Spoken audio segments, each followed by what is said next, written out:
airbrushed a lot of lizards. That was good. But yeah, I mean, I guess it's hard to talk about the specifics. But I guess growing up around film gave you a sort of a sense of the process, a kind of visceral sense of the process, and that was, I think, useful. When I went to film school in Toronto for 4 years, and going into that, I found I already kind of had a sense of things, even if I didn't know specifically and technically everything. I kind of had some sense of it just from being around. When you started to direct Antiviral, your first feature film, did you feel especially comfortable on sets because you had spent so much time on them growing up? I'm not sure. I did feel comfortable, but I don't know if it was from growing up or if it's just because it's there's so much to do so quickly. I'm pretty antisocial and reclusive, and this is all really weird right now. Just pretend no one's here. Yeah.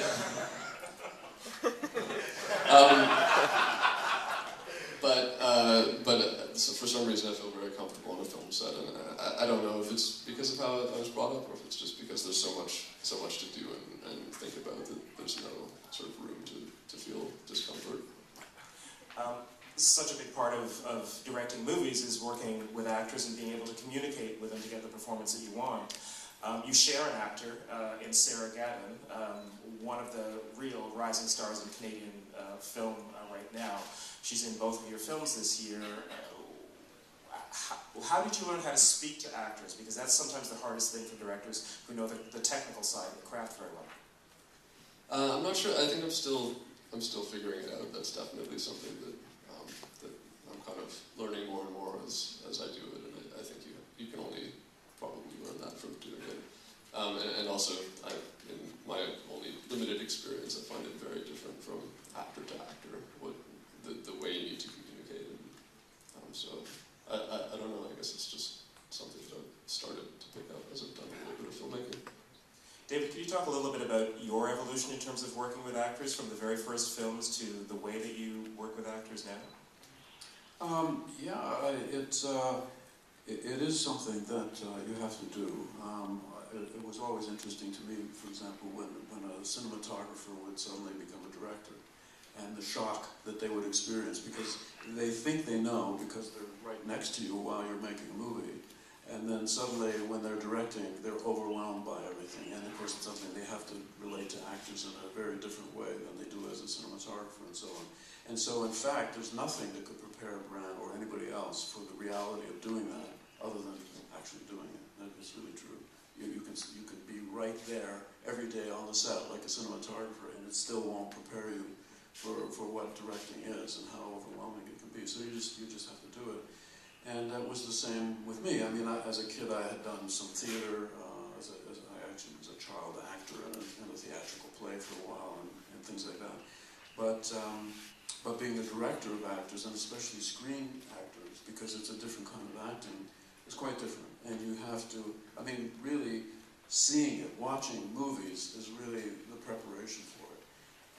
For at least getting a sense of what you like in acting, and the style of acting, and the tone of acting, how real, how stylized, how over-dramatic or under-dramatic. You get a taste of what you want as a director. But it doesn't, that still, of course, doesn't tell you how to get that from an actor. And then, yes, every actor is different, and they all need different things. I tend to be very lazy, and I really, as Sarah Gadon will tell you, I say, look, just, be great, okay? And just do it, okay? Just like, I don't rehearse, I never rehearse. I just say the stuff and be great, and and then I tweak it and finesse it and stuff. But I find that professional actors really respond very well to that. They come with a plan. They have a plan. It's sort of like baseball. If you listen to the Blue Jays broadcast, they say he comes to the plate with an idea of what he wants to do. He's waiting for that. He wants the four-seam fastball. If it's a breaking ball, he's not going to swing at it. So in a way, it's like you say that to the actor. Come with a plan. Come with an idea, and then if it's not right, we'll tweak it. We'll finesse it. And with Sarah, for example, she did Dangerous Method with me, and then also Cosmopolis. she came with a great plan.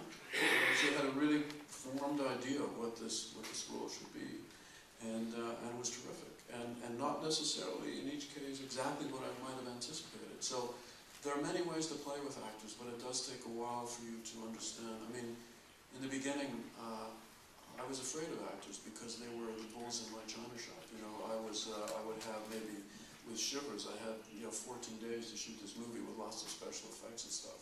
So if an actor would come with a suggestion, like, why don't I do this line instead of here? I go over to the window, and I said, I can't light from the window. You know, we don't have time for you to go to the window. So I have to think of a way to tell them why dramatically that was wrong. But then I realized you could actually admit that you couldn't afford to light the window.